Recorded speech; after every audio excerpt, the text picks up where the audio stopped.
Hello my dear student, welcome back to my YouTube channel Subhash study centre. आज के इस video में हम लोग पढ़ने वाले हैं मेरे प्यारे बच्चों कक्षा 9 हिंदी गद्य खंड का चैप्टर ठेले पर हिमालय। मेरे प्यारे बच्चों, इसे किसने लिखा है? धर्मवीर भारती जी ने लिखा है। और इस पाठ के अंतर्गत जो पहला यहाँ पर गद्यांश है और इस गद्यांश पर आधारित जो भी प्रश्न हैं, सभी प्रश्नों का उत्तर मैं आपको इस वीडियो में बताऊंगा। तो जितने भी मेरे प्यारे बच्चे कक्षा 9 में हैं, आप सभी के लिए ये वीडियो सबसे ज़्यादा महत्वपूर्ण है। आप इस वीडियो के द्वारा अपनी बेहतर नोट्स तैयार कर सकते हो, परीक्षा में लिखने का तरीका भी सीख सकते हो। तो चलिए मेरे प्यारे बच्चों, ध्यान देना आप सभी लोग। प्रश्न है, निम्नलिखित गद्यांशों में रेखांकित अंशों की व्याख्या और तथ्यपरक प्रश्नों के उत्तर दीजिए। तो पहला गद्यांश क्या है? ठेले पर बर्फ की सिलें लादे हुए बर्फ वाला आया, ठंडे चिकने चमकते बर्फ से भाप उड़ रही थी। मेरे मित्र का जन्म स्थान अल्मोड़ा है, वह क्षण भर उस बर्फ को देखते रहे, उठती हुई भाप में खोए रहे और खोए खोए से ही बोले, यही बर्फ तो हिमालय की शोभा है। और तत्काल शीर्षक मेरे मन में कौंध गया, ठेले पर हिमालय।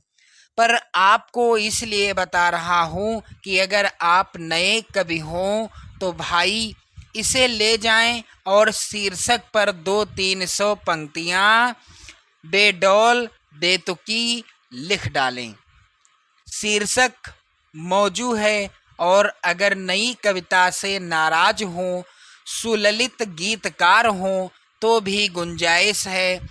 इस बर्फ को डांटें, उतर आओ, ऊंचे शिखर पर बंदरों की तरह क्यों चढ़े बैठे हो? ओ नए कवियों, ठेले पर लादो, पान की दुकानों पर बिको।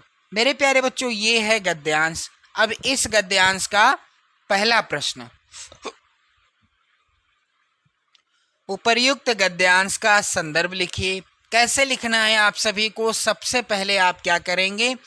सबसे पहले गद्यांश के शुरुआत के शब्द लिख देंगे, जैसे कि यहाँ पर लिखा हुआ है ठेले पर हिमालय, इस तरह से डैश डैश कर देंगे। लास्ट के शब्दों को लिखना है आपको। लास्ट के शब्द क्या हैं? दुकानों पर बिको। इसके बाद आप देखेंगे पहला प्रश्न है, उपर्युक्त गद्यांश का संदर्भ लिखिए। तो कैसे लिखना है संदर्भ?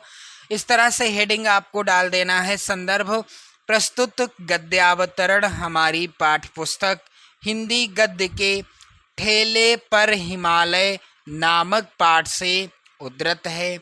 इसके लेखक डॉक्टर धर्मवीर भारती जी हैं। क्लियर? तो मेरे प्यारे बच्चों, यहाँ पर दूसरा प्रश्न है, रेखांकित अंश की व्याख्या कीजिए।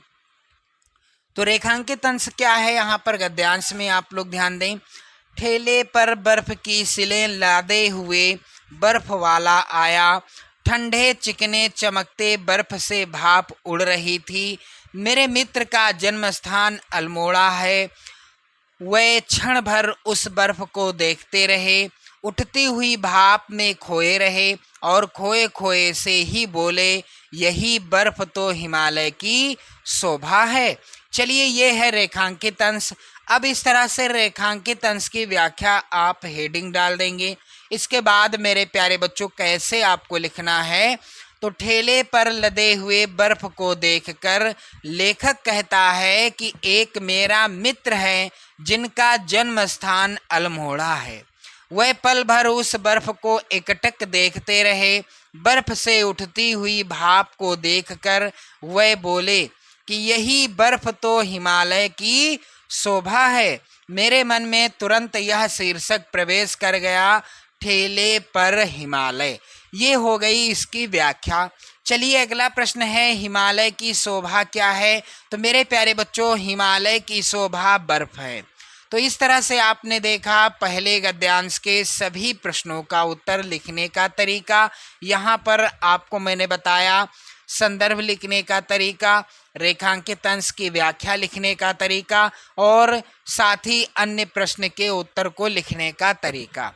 तो मेरे प्यारे बच्चों, अगले वीडियो में मैं आपको दूसरे गद्यांश से संबंधित सभी प्रश्नों को बताऊंगा। यदि आप चैनल को सब्सक्राइब कर लेते हैं तो आप एक बेहतर नोट्स तैयार कर लेंगे। जी हाँ, ध्यान देना मेरे प्यारे बच्चों, आप बेहतर नोट्स तैयार कर लेंगे।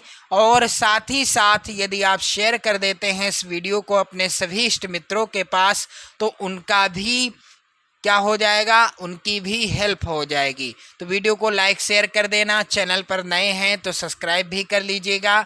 जय हिंद।